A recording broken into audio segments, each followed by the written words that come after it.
sendiri? Pernah kan? Harus sering-sering ngobrol, kritik diri sendiri, self talk, muhasabah diri. Ada pertanyaan dasar yang harus sering kita sampaikan sama diri kita sendiri. Apa itu? Pertama, siapa aku dan dari mana aku?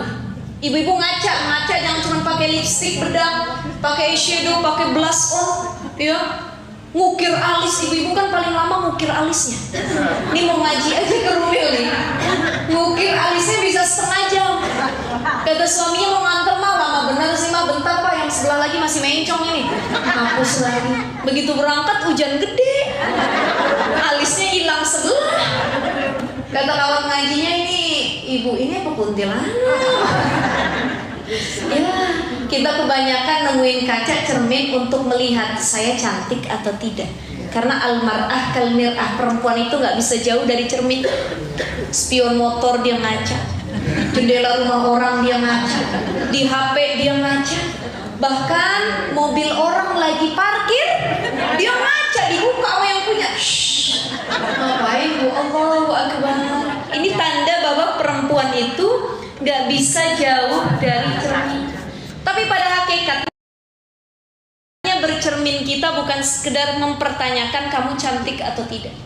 Atau kamu bertanya, layaknya ada tuh film Putri Salju, Beauty and the Beast atau apa ya, saya lupa ya, yang dia bilang kalau ngaca, wahai kaca, siapa yang paling cantik di Cinere? Maka kaca menjawab, kamu yang paling cantik di sekitaran Cinere. Kan gak begitu? Bukan untuk itu kita ngaca. Tapi ngaca tadi untuk bertanya, kita nanya sama jiwa kita, siapa kamu? Siapa aku? Jangan kamu ya, karena kan diri kita sendiri. Siapa aku, dari mana aku datang? Kita ngejawab nih, kita ngerenung sendiri. Nah itu namanya kita nanya sendiri, ngejawab sendiri. Siapa aku, dari mana aku datang? Aku adalah manusia, ya. Aku diciptakan minatin, dari tanah. Oh aku datangnya, oh begini, aku dari tanah yang hina diciptakan, ya, melalui orang tua dilahirkan, ya. Kemudian lagi, kemana aku akan pergi? Abis ini dari dunia mau kemana lagi? Oh ada alam barzah, ada alam akhirat, apa yang harus saya persiapkan? Itu pertanyaan-pertanyaan krusial yang harus dijawab.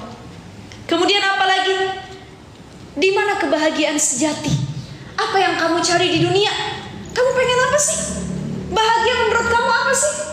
Bahagia itu menurut kita tatkala punya rumah tingkat, mobilnya mewah mengkilat, giginya pakai gigi kawat, emasnya 24, istrinya jumlahnya ada 4. Emang bahagia begitu? Kan enggak, itu bahagia versi kacamata dunia. Padahal mah bahagia itu kan kita yang harus jawab tuh. Kita nanya, apa sih yang kamu cari? Apa bahagia menurut kamu? Duit kamu punya, cantik iya, keluarga utuh, semua ada, tapi kok hati kamu gak pernah tenang? Sering-sering ngaca begitu, nanya sama diri sendiri. Di mana ketenangan itu? Tanya, kita yang jawab sendiri. Ketenangan itu hadir ternyata tatkala kita tidak membandingkan kehidupan kita dengan orang lain. Ini zaman media sosial, zaman flexing. La ilaha illallah. Ini banyak orang bikin konten flexing. Kita ya Allah yang lihat mulus dada, ya Allah kapan saya kayak begitu ya? Pengen bener, enak bener sih ya Allah. Ini belum bahagia-bahagia hatinya. Kenapa? Karena mudah ngebandingin diri kita sama orang lain. Tetangga beli AC, kita yang tidurnya menggigil, ya Bu ya. Tetangga beli kompor, kita kepanasan. Tetangga beli mobil, kita diangkut sama mobil ambulan. Stroke, masuk ICU gara-gara tetangga beli mobil. Kenapa? Ketenangan dicabut, penyakit hati yang datang. Makanya jawab pertanyaan itu, bagaimana kebahagiaan menurut kamu saat ngaca? Apa kebahagiaan versi? Bahagia seperti apa yang kamu impikan? Ternyata bahagia itu tatkala hati kita punya ketenangan. Hati kita punya ketenangan. Gak bandingin diri kita sama orang. Tatkala kita gak melihat kenikmatan orang lain. Tatkala hati kita lapang bersyukur dengan semua yang kita miliki. Oh ternyata itu kebahagiaan yang saya cari. Bukan harta, bukan tahta, bukan pria, bukan wanita, bukan. Buat memiliki semua tapi Allah cabut rasa tenangnya. Ternyata kamu di dunia cuma butuh tenang beribadah gitu. Nggak ganggu orang, nggak usik orang. Kalau diganggu mah udah pasti. Tapi yang penting hidup nggak usah ganggu orang. Kalau ganggu, yang ganggu kita banyak, tapi nggak usah diganggu balik. Itu konsep ketenangan dalam hidup, gitu ya. Maka ini pertanyaan yang harus dijawab, kata Imam Ghazali. Siapa aku? Dari mana aku? Mau kemana aku? Ya, di mana tempat persinggahan aku? Mana alam yang akan aku datangi nanti? Ya, dan bagaimana kebahagiaan sesungguhnya, tujuan hidup aku di dunia. Oh, tadi wa ma khalaqtul jinna wal insa illa liya'budun. Ya, tidak ada yang kita cari kecuali untuk beribadah kepada Allah Subhanahu wa ta'ala. Yang kedua, cara mengenali diri yaitu dengan tazkiyatun nafs, ma'rifatul insan. Kita harus tahu apa fungsi manusia diciptakan, kenapa manusia ada di dunia, ya, apa pentingnya manusia dihadirkan oleh Allah. Kalau udah tahu fungsi manusia diciptakan, baru kita tazkiyatun nafs, mensucikan diri kita. Kita kasih asupan rohani kita dengan cara apa? Yaitu pertama, berdamai dengan diri sendiri. Kenapa kita nggak damai-damai sama pasangan? Tiap hari berantem, berantem tiap hari. Masalah sepele berantem, anduk digantung di mana-mana berantem. Masakan salah, suami minta dadar, kita pengennya diceplok, berantem. Kan banyak yang begitu. Masalah bubur, beli bubur satu, suaminya tim diaduk, kita kagak diaduk, berantem lagi. Kenapa sering kita berantem sama orang-orang terdekat kita? Kita belum damai sama mereka, disebab mungkin kita yang belum damai sama diri kita sendiri. Betul nggak? Pengennya dipahamin mulu sama orang, tapi kita lupa memahami diri kita sendiri. Gimana suami mau ngertiin kita kalau kita aja nggak ngerti sama diri kita sendiri? Betul nggak? Suami nanya, mama pengen makan apa? Apa ya pak? Ya terserah ya pak. Buka hari ini mau di mana? Aduh mama bingung, ya udah terserah papa. Kita aja bingung sama diri sendiri, gimana lagi laki kita, Bu? Ini kalau udah itu yang kena laki kita lagi. Ayah sih nggak ngertiin mama. Padahal kalau mau nanya ke dalam hati, saya aja nggak ngerti sama diri saya sendiri katanya. Kok saya nyalain suami begitu ya ibu-ibu ya. Maka tazkiyatun nafs, yuk suciin diri kita, berdamai dulu dengan diri kita sendiri. Kasih rohani kita asupan makan, jangan cuma diri kita yang dikasih makan. Perut kalau nggak dikasih makan lapar akhirnya mengakut, penyakit, komplikasi kemana-mana. Sama hati, kalbun, apa bu? Hati kalau nggak dikasih makan, dia bukan cuma sakit, bisa mati. Makanya ada qalbun mayyit, hati yang mati, nggak pernah dikasih asupan. Apa asupan hati? Zikrullah, ingat Allah, la ilaha illallah, la ilaha illallah, la ilaha, zikir, subhanallah, alhamdulillah, Allah. Asupan rohaninya zikir, hati. Ya. Yang kedua apa? Tanamkan sifat-sifat yang baik, karena kalau hati gak diisi dengan yang baik, maka dia diisi dengan yang buruk. Penyakit hati, iri, dengki, ujub, takabur, sombong, merasa diri lebih baik dari orang lain, gak senang orang punya kenikmatan. Wah, penyakit hati. Dan yang membunuh kita paling utama itu sebenarnya bukan penyakit jasmani, tapi hati. Kenapa ada orang stroke? Bisa jadi hujan ya bu ya. Alhamdulillah. Makin ngantuk ini kita ya bu ya. Ada orang kena penyakit stroke, tadinya sehat afiat, ternyata punya usut selama ini pikirannya banyak. Satu, semua dipikirin sampai stres. Yang kedua, banyak nikmat orang terlalu dipikirin. Yang ketiga, ya banyaklah, mungkin ada penyakit hatinya dan lain sebagainya. Maka yuk, biar kita nggak kena penyakit yang berbahaya, lapangin, maafin orang yang nyakitin kita. Nggak usah lihat kenikmatan orang lain. Ibu ya, itu berdamai dengan diri sendiri, kemudian kasih asupan rohani hati, zikrullah, berbuat kebaikan, husnuzon, terima takdir apapun, bersyukur. Itu namanya obat hati ya, asupan rohani bagi hati kita.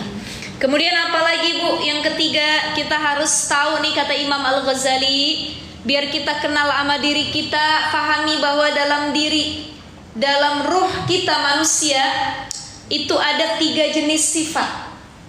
Manusia punya 3 jenis sifat. Sifat yang pertama adalah sifatul bahaim, sifat hewan. Sifat hewan.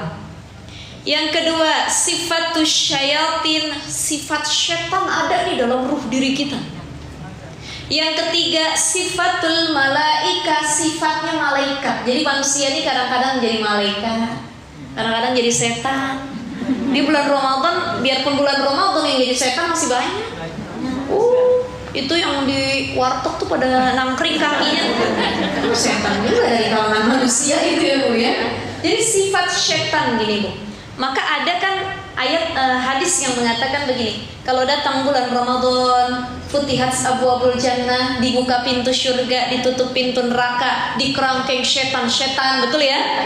Dalam makna yang kita pahami, maksudnya apa dikerangkeng setan-setan? Jadi kalau bulan Ramadan kuntilanak, pocong itu nggak ada ya Bu ya? Ada nggak? Ada jamaah bilang, Ustazah katanya setan dikerangkeng, kok ada kuntilanak? Masih ada samping rumah saya. Coba kita lihat dulu kuntilanak tuh apa Bu? Kuntilanak itu, setan itu adalah bahasa yang disematkan oleh orang Indonesia. Jadi Indonesia kan bahasa setannya paling banyak. Kuntilanak, kuyang, pocong, tuyul. Cinere apa sih khasnya setannya Bu? Ya Allah ya Rahman. Ada daerah Bali namanya leak, ya. Ada tuh kalau kita ke Bali rame leak katanya gitu. Ada lagi Kalimantan kuyang, kepalanya doang. Ada orang Kalimantan sini. Ada lagi Sumatera palasik apa ya? Palasik ya. Palasik ya. Kalau nggak salah tuh Sumatera ya Bu ya. Nah itu kan ramai begitu. Jadi Indonesia ini selain kaya akan budaya, suku, adat istiadat, bahasa, Indonesia juga kaya akan cerita-cerita mistis. Maka mereka punya nama setan tersendiri di setiap daerahnya. Paling kaya Indonesia. Jadi kalau di luar negeri ya hantu-hantu dah gitu. Ya Bu ya. Tapi kalau kita ini model hantu macam-macam. Apalagi yang suka gambarin hantu tuh. Ini katanya model nenek-nenek, ini modelin. Padahal hantu-hantu gentayangan yang suka ada itu namanya jin. Ya, jin yang suka menakut-nakuti manusia, dia menyerupai manusia. Ada orang baru meninggal, ya. Meninggal begitu malam pertama, katanya tadi saya melihat tuh gelantungan dekat pohon. Tali pocongnya belum dibuka. Siapa yang meninggal kemarin? Gentayangan. Itu mah jin yang menyerupai si mayit, nggak ada dalam sejarah ataupun tita Al-Quran yang namanya mayit ruhnya sudah diangkat sama Allah, dia gentayangan lagi. Itu jin yang menyerupai manusia dan dia berusaha menakut-nakuti manusia, ya. Jadi makna setan yang dikerangkeng bukan tadi itu tuyul, kuntilanak dimasukin penjara. Dulu tuh ada penjara khusus tuyul, kuntilanak dan semuanya ya. Bukan itu. Tapi makna dikerangkeng setan adalah setan dalam artian al-hawa an-nafs. Setan yang ada dalam diri kita. Kan kita ini punya tadi sifat setan, ada sifatul bahaim, ada sifatul syayatin, ada sifatul malaika. Kadang-kadang momennya begini berubah jadi malaikat, kadang-kadang berubah kawan kita jadi setan, berubah masa kita jadi hewan. Nah emang ketiganya ini ngumpul dalam diri kita, penting untuk kenal itu. Apa sifat hewan itu? Sifat hewan makan, tidur, beranak, berhubungan intim suami istri, itu sifatnya hewan. Kan hewan mah gitu kerjaannya, kucing coba ibu ya. Makan kenyang ketiduran, abis itu tiba-tiba hamil, nggak tahu bapaknya yang mana tuh. Ngelahirin sekali 5-10 tuh kucing. Udah lahir bulan besok lahir lagi. Itu namanya sifatul bahaim, sifatnya hewan. Makan tidur. Kita boleh nggak punya sifat hewan? Memang Allah kasih sifat hewan. Kalau nggak ada sifat hewan, saya nggak tahu manusia nggak bakal berkembang biak, kayaknya monoton hidupnya. Tidur perlu nggak? Kalau nggak tidur sakit nggak? Tidur itu sifat apa? Hewan tidur. Tapi kalau ada orang tidurnya tidur mulu, dia melebihi daripada hewan yang punya sifat tersebut. Saya lagi puasa ustazah, kenapa? Katanya tidurnya orang berpuasa ibadah ya ustazah, pahala. Makanya dia tidur dari habis subuh, bangun lagi zuhur, habis zuhur dia tidur lagi sampai asar, dari asar tidur lagi sampai maghrib. Saya ibadah juga ustazah, cuman ibadahnya melalui tidur. Padahal kalau ada orang berlebihan dalam tidur juga itu tidak baik. Karena itu sifat hewan yang tidak boleh berlebihan. Makan, Rasul itu makannya sedikit, tapi kalau kita sedikit-sedikit makan, dikit-dikit ngunyah, dikit-dikit ngemil. Udah kenyang sih, udah kenyang Bu Haji, makasih. Yaudah dikit aja dah, kagak apa-apa katanya. Ya Allah, itu sifatul bahaim, sifat hewan. Makanya tidur jangan berlebihan, makan jangan berlebihan, minum jangan berlebihan, berhubungan juga jangan berlebihan, sewajarnya, jangan menyerupai hewan. Ada sifat hewan memang dalam diri kita, cuma sekedarnya saja. Kemudian yang kedua apa? Sifatus syayatin, sifat setan. Sifatus syayatin, sifat setan dalam diri kita tadi. Iri, dengki, ujub, takabur, merasa benar, menghalangi orang berbuat kebaikan, durhaka kepada pasangan, durhaka kepada Allah. Itu namanya sifat setan. Setan itu maknanya keburukan, buruk. Itu setan. Jadi yang dikerangkeng di bulan Ramadan bukan setan dalam artian secara penyebutan yang kita biasa bilang kuntilanak, pocong, bukan. Tapi setan yaitu yang ada dalam diri kita, dikekang sama Allah hawa nafsunya. Kenapa dikekang? Karena setiap dari kita puasa setiap hari, maka setannya juga dikekang. Betul gak Bu? Ibu pengen hubungan suami istri gak bisa, puasa, dikekang tuh setannya. Ibu pengen ngomongin orang, jangan Bu Haji lagi puasa, anak shaim, ini shaim, nanti aja habis maghrib kalau udah buka kita gibahnya. Atau nanti aja habis lebaran, salah juga. Karena Ramadan ini adalah bulan dikekangnya setan. Tapi mudah-mudahan jangan cuma bulan Ramadan. Kalau bisa bulan-bulan lainnya pun kita membiasakan diri untuk tidak melakukan kebaikan. Jangan cuma nganggep Allah tuh adanya di bulan Ramadan. Kalau orang ini karena dia belum kenal sama Allah, maka dia biasanya ibadahnya itu untuk muraqabah, itu untuk dekat sama Allah tuh ada waktu-waktunya, ada syaratnya. Kapan dia akan taat sama Allah? Kalau masuk Ramadan, yang tadinya nggak berhijab pakai hijab, ya tiba-tiba aja pakai hijab, bahkan lebih tertutup daripada yang biasanya tertutup. Masya Allah, iya bulan Ramadan saya nggak enak. Tapi selepas Ramadan kembali lagi UKNC pakaiannya, buka aurat. Begitu mau masuk Ramadan, pacaran nih, biasa zina pacaran. Dia bilang pacarnya bulan Ramadan kita libur dulu sebulan ya. Jangan pacaran, malu sama Allah. Iya dah kalau gitu. Tapi nanti ketemu aja lagi tarawih yang lirik-lirikan dikit. Ya kagak apa-apa itu mah katanya. Yang penting jangan pegang-pegangan dan lain sebagainya. Habis lebaran dia pegangan lagi, dia pacaran lagi, dia zina lagi. Kenapa? Ramadannya udah kelar katanya. Dan dia menganggap Allahnya udah gak ngawasin lagi, karena Allah adanya cuma Ramadan. Ini salah nih. Ada orang taatnya, solehanya cuman pas lagi umroh. Dia nganggep Allah itu cuman ada di Mekah dan Madinah. Dia sholatnya rajin benar. Begitu lagi umroh belum azan dia udah datang. Azan zuhur jam 12, dia datang dari jam 9 pagi duha di sini. Selepas zuhur ditanya, "Bu Haji nggak balik?" "Enggak, saya pengen sampai asar di sini." Kenapa? Karena saya merasa dekat sama Allah. Karena lagi di Mekah dan Madinah ya. Pulang dari Mekah Madinah kita haji wada, ya kita muterin toh.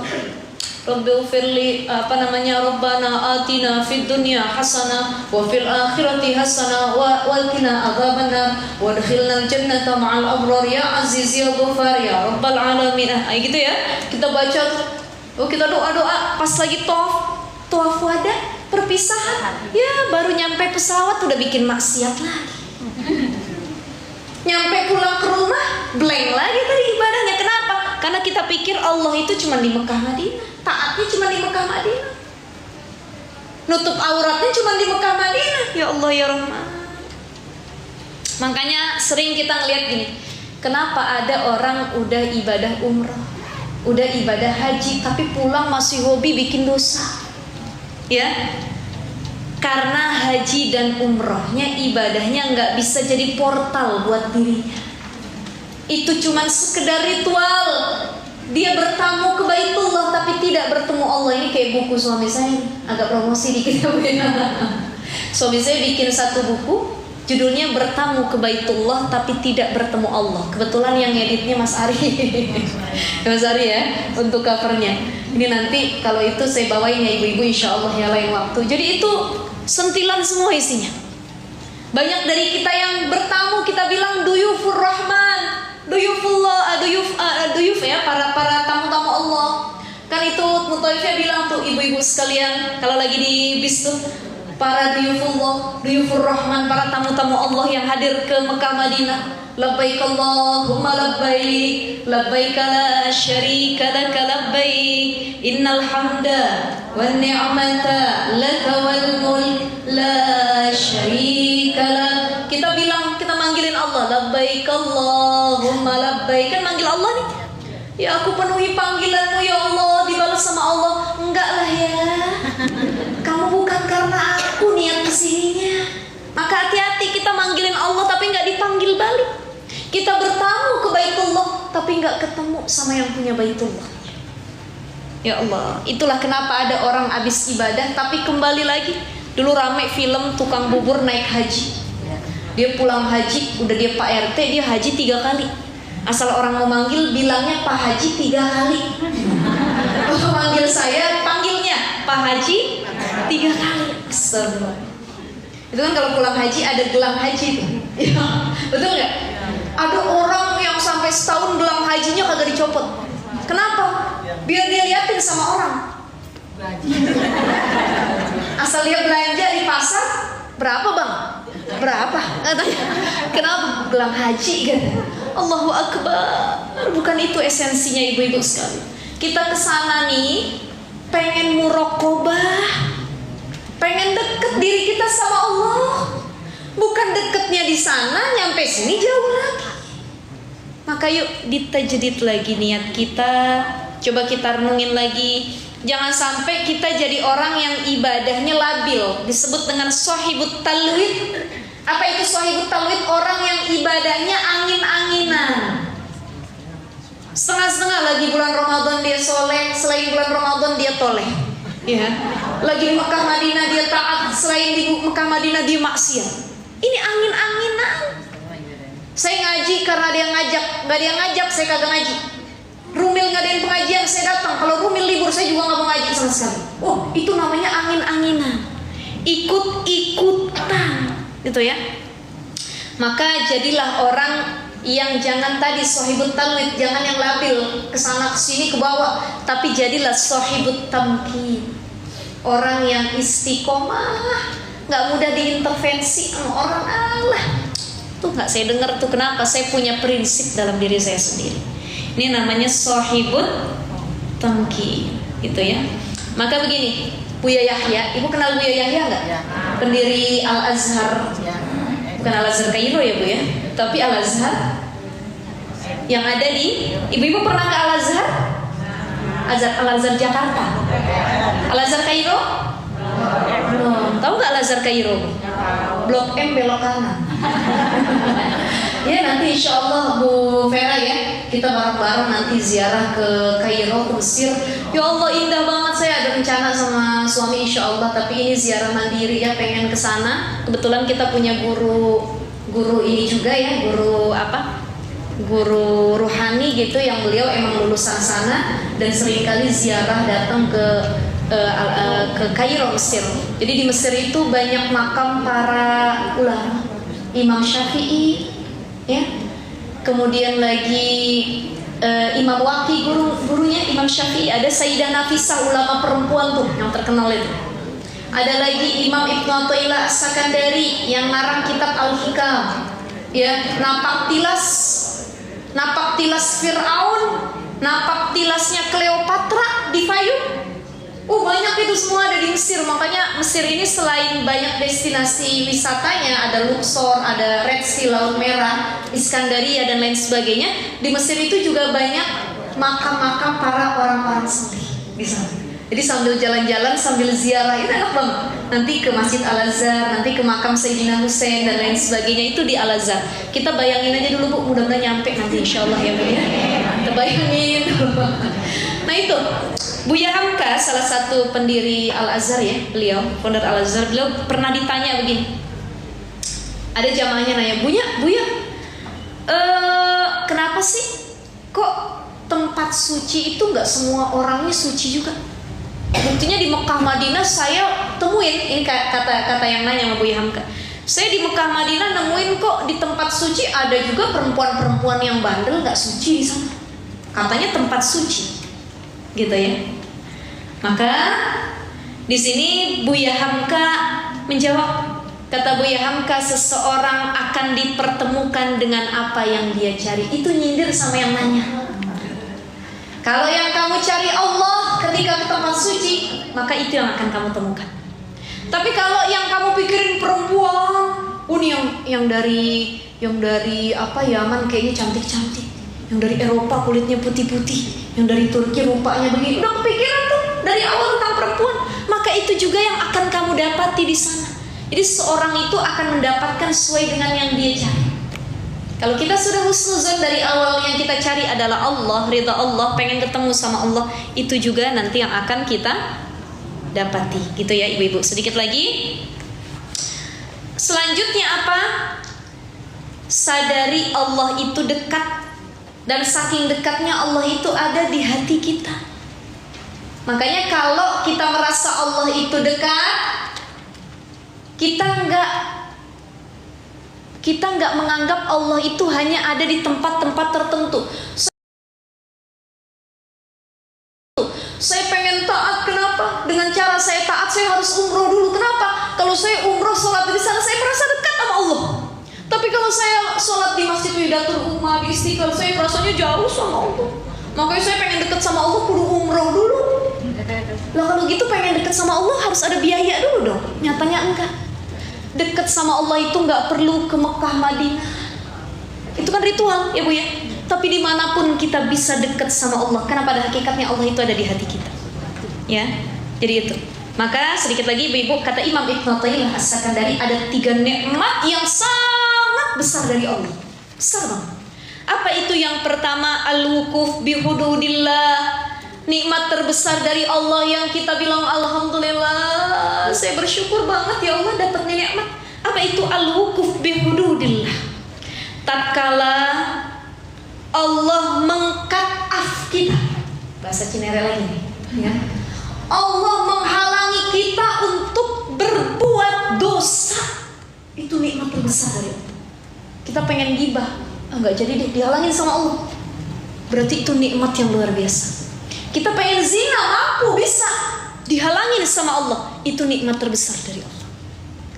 Kayak kisahnya Nabi Yusuf alaihissalam yang digoda sama Zulaiha. Ya Allah, Zulaiha ini bukan perempuan sembarangan. Kaya raya, cantiknya di atas rata-rata. Bahkan paling cantik kalau itu di Mesir, istrinya raja. Ya Allah, tuh perempuan Bu, ibarat kita mah, kalau zaman sekarang mah kayak artis ya. Zulaiha tuh cakep bener. Saking cantiknya mungkin laki-laki sampai berpikir kayaknya nggak bisa saya menggapai itu perempuan. Tapi di tengah Zulaiha yang diidamkan banyak laki-laki, Zulaiha menaruh hati kepada Yusuf. Sampai ditarik baju Yusuf dari belakang, saking hasratnya Zulaiha sama Yusuf. Itu perempuan-perempuan Mesir kan waktu Yusuf berjalan, ya dalam sirah itu diceritakan Yusuf tuh jalan, perempuan Mesir tuh disuruh berdiri, duduk sama Zulaiha. Kenapa? Nanti kalian akan melihat ketampanan yang sesungguhnya, kata Zulaiha.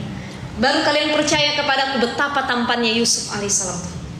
Suruh pada duduk, megang apel sama pisau. Keluar Nabi Yusuf, celup. Ini gantengnya kan perempuan mah begitu ya Bu ya. Iya kan? Kita tahu itu dosa yang datang kita pandang, tapi walaupun kita udah istighfar, astagfirullahaladzim, astagfirullahaladzim, ya Allah, ganteng banget, ya Allah, mulutnya sih nyebut Allah, tapi matanya tidak bisa lepas dari pandangan tersebut. Dengan perempuan ya sama, laki-laki juga begitu ya Bu ya. Itu para perempuan dikasih apel sama pisau, Yusufnya cuma lewat, pada melotot. Ternyata begitu Yusuf udah pergi, tanpa sadar yang mereka potong adalah jarinya, bukan apelnya. Saking gak kerasa sakit. Ya Allah ya Rahman. Ya. Nabi Yusuf dia bisa buat maksiat, kala itu dia bisa melakukan zina dengan Zulaikha. Bisa banget, gak ada yang tahu, tertutup semua tuh. Ya, bisa. Tapi apa kata Yusuf? Inni akhafullah. Aku takut sama Allah. Allah Al-Basir yang Maha melihat. Takut aku sama Allah, Zulaikha jangan. Gak ada yang melihat memang, tapi Allah Al-Basir Maha melihat. Ini artinya Allah ngasih rizki nikmat yang luar biasa dengan menghalangi kita berbuat dosa. Sekalipun lagi sendirian, ibu lagi sendirian pengen lihat yang enggak di handphone, baru mau buka, baru rencana nih, baru niat, pengen buka nonton yang kayak gini. Tiba-tiba ada something yang menghalangi ibu nggak jadi ngeliat. Itu tandanya Allah tuh Bu ngasih nikmat sama kita. Ya Allah cinta banget sama saya. Kalau Allah nggak menghalangin saya tadi, mata saya udah habis dengan maksiat. Ya Allah. Itu ya Bu ya. Yang kedua nikmat terbesar kata Imam Ibnu Athaillah adalah al-wafa bi'uhudih. Dikasih semangat untuk mudah melakukan kebaikan, ringan berbuat baik. Kan ada orang yang mau buat baik itu berat bener. Ngasih sedekah tangannya gemeter Bu, 100.000 nih ya Allah, gitu ya. Oh, berat, nggak ringan. Mau melangkahkan kaki ke rumil ngaji, ya Allah kok jadi asam urat ya kaki saya. Nggak jadi deh ngaji deh. Pengen terawih hujan, ya Allah kayaknya pada pegel badan di rumah aja. Tapi tatkala Allah ringanin tubuh kita, diri kita untuk melakukan kebaikan, kata Imam Ibnu Athaillah, itulah kenikmatan yang terbesar. Nikmat kedua. Dan terakhir nikmat yang ketiga adalah al-gharqu bisyuhudi. Nikmat terbesar dari Allah tatkala hati kita tenggelam untuk fokus mengenal Allah. Allah kasih kenikmatan kepada kita untuk mengenal Allah, dan gak semua orang dikasih rezeki pengen cari tahu tentang Allah, pengen lebih dekat sama Allah. Kita ngaji aja. Tapi dengan kita bahas bagaimana kita lebih dekat sama Allah, bagaimana kita mengenal Allah dengan mengenal diri kita sendiri dulu, itu adalah hidayah dan rezeki terbesar dari Allah. Ya Allah, nikmat ya Bu ya.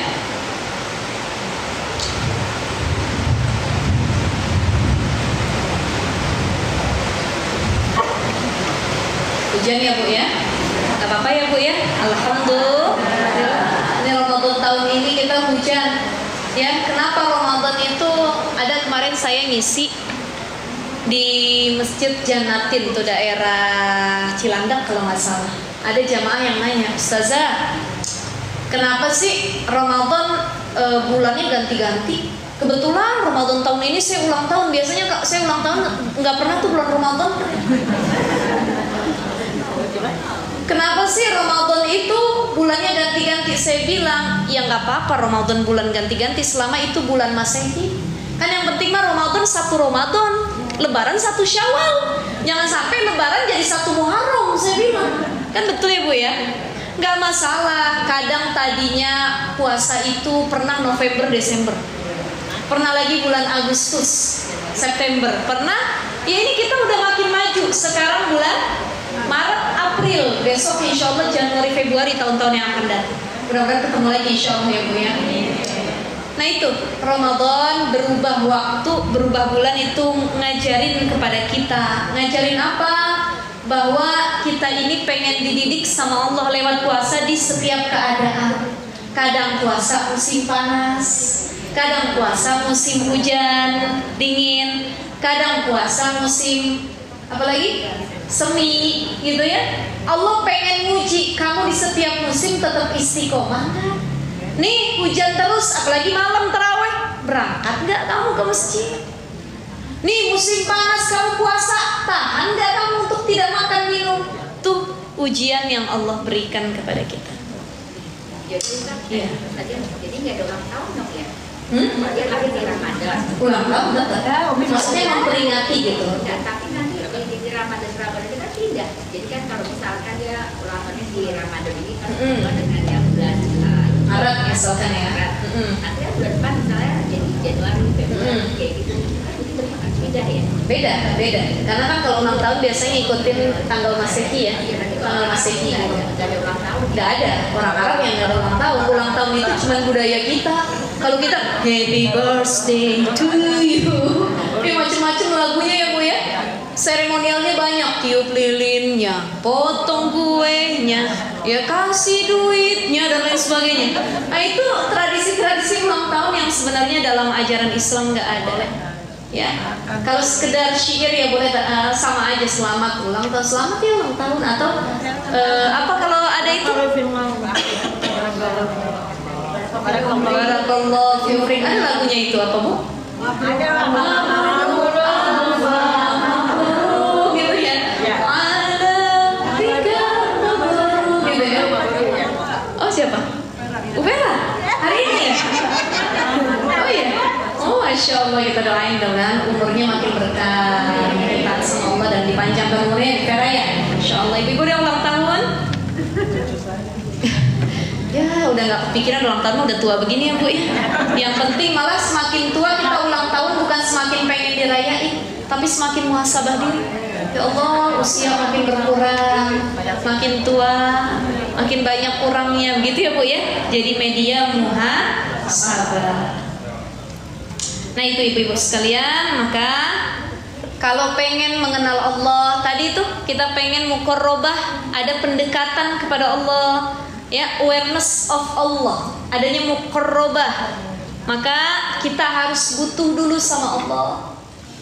Jangan pernah meletakkan Allah itu artinya menganggap Allah hanya ada pada waktu tertentu, di tempat tertentu, di bulan tertentu, jangan. Tapi bayangkan kalau Allah ada di setiap waktu. Maka kata Allah Subhanahu wa taala, ya ayyuhan nas antumul fuqara. Wahai manusia, kalian semua fakir, butuh dan butuhnya kepada Allah. Begitu ya ibu-ibu ya. Maka cara untuk muqarrabah, mendekatkan diri kepada Allah, sekali lagi kenali dulu bagaimana sejatinya fungsi kita diciptakan, apa yang harus dilakukan untuk diri kita, hal-hal apa agar kita bisa mengenal diri kita lebih jauh, ya. Bagaimana kita tahu tempat terakhir kita kembali, ya. Bagaimana diri kita yang sesungguhnya, apa kritik yang harus diberikan kepada diri kita. Kalau kita sudah mampu melakukan itu, insya Allah kita akan lebih mudah mengenal Allah Subhanahu wa taala. Baik ibu, saya nggak panjang lebar, saya kembalikan kepada Bu Sri Wahyuni. Mungkin kalau ada sesi tanya jawab, mangga silakan. Baik, Bunda-bunda ada yang ingin bertanya silakan.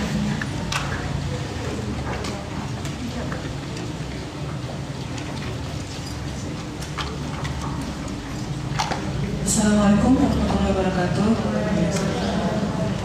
Jazakillah khair Ustazah. Ya.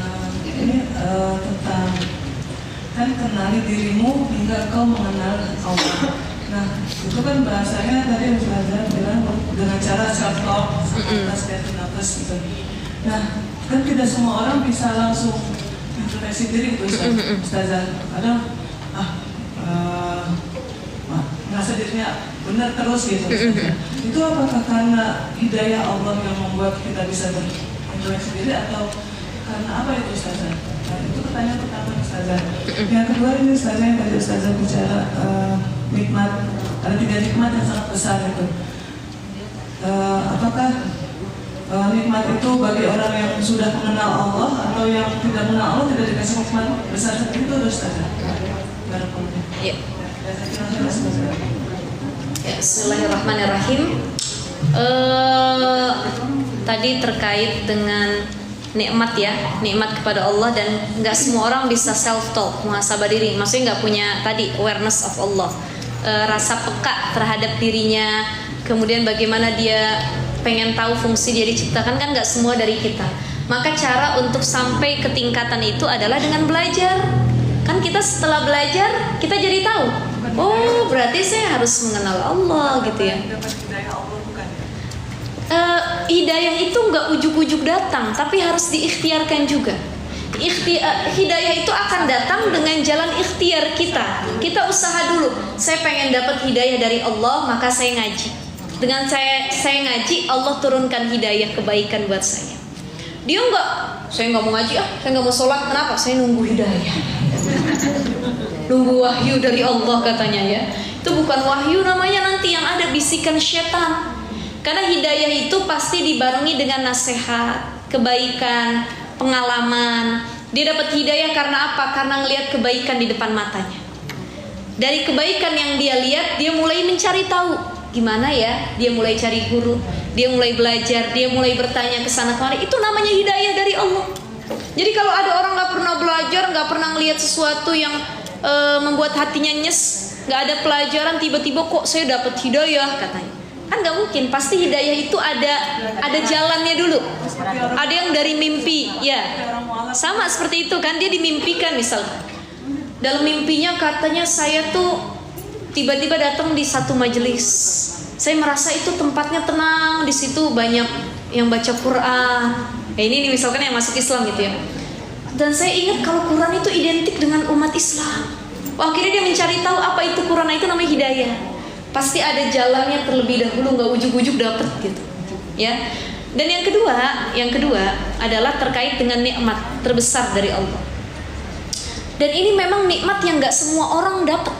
Yang hanya mengenal Allah. Ya, ini nikmat pada tingkatan tertinggi. Jadi nikmat bukan nikmat duniawi ya. Kalau nikmat duniawi itu kan dikasih rezeki yang besar, duit yang banyak, pasangan yang tampan cantik, itu nikmat dalam pandangan mata. Tapi ada nikmat ruhani yang gak semua orang dapat. Dan kalau kita merasakan hal tersebut, tandanya banyakin syukur kita dikasih nikmat tersebut semua. Caranya banyak syukur ya Ustaz. Caranya adalah tadi muqarrabah. Terus mencari ilmu untuk bagaimana sih memperbaiki diri kita biar lebih dekat sama Allah. Untuk bisa menjawab pertanyaan-pertanyaan tadi, saya mau ngapain sih di dunia? Oh ya Allah, saya ini di dunia sebenarnya. Jadi ada gini, orang yang dapat nikmat tersebut adalah orang yang sudah di tingkatan selfless. Apa itu selfless? Selfless ini adalah orang yang merasa dirinya nih gak ada apa-apa. Jadi kalau kita sudah mengenal Allah, tandanya kita mulai selfless. Kita mulai paham bahwa saya ini asalnya tidak ada, kemudian ada, dan akan kembali tidak ada. Bim, paham gak Bu? Ya. Dan saya sih sebenarnya nih bukan apa-apa gitu. Maka dari situ dia akan mulai mengenal Allah. Kalau dia punya kesadaran tadi, selfless tadi. Oh saya ini bukan apa-apa, saya ini dari hal yang gak ada, diada-adakan, kemudian nanti gak ada lagi. Yang maha ada itu cuman Allah. Ini dia udah mulai mengenal Allah gitu. Jadi dari mulai ada rasanya penasaran, kemudian mulai meningkatkan ibadah, mencari tahu, nyari guru. Jadi paling utamanya cara muqarrabah kepada Allah itu kita butuh guru. Butuh apa ibu-ibu? Guru. Jadi guru ini bukan cuma sekedar dari YouTube, dari TikTok. Saya berguru tuh sama ustadz itu. Saya sama ustazah itu berguru. Kenapa? Saya suka nontonin video TikToknya, suka nontonin ceramahnya. Maka saya ingin sampaikan, yang nonton dari rumah bagus, mungkin jaraknya jauh. Tapi kalau yang dekat hadir, karena keberkahan hadir itu berbeda.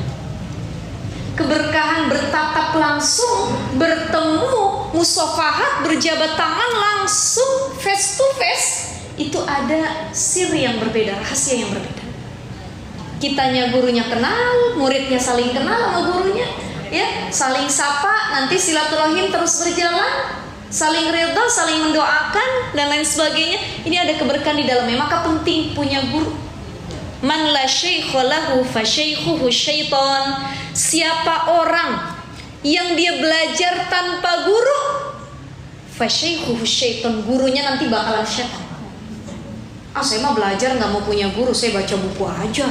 Buku dia baca, lama-lama jadi setan. Dia nggak bisa menimbang, memilah-pilih mana buku yang benar, mana buku yang tidak. Ya, saya mah lihat ini aja, saya emang nggak perlu ngaji, nggak perlu butuh guru tuh.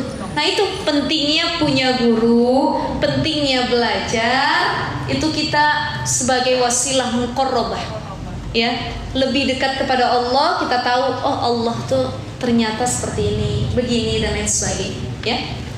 Kita pikirkan tentang kuasaannya. Sekali lagi, ibu jangan pernah mikirin kayak anak kecil.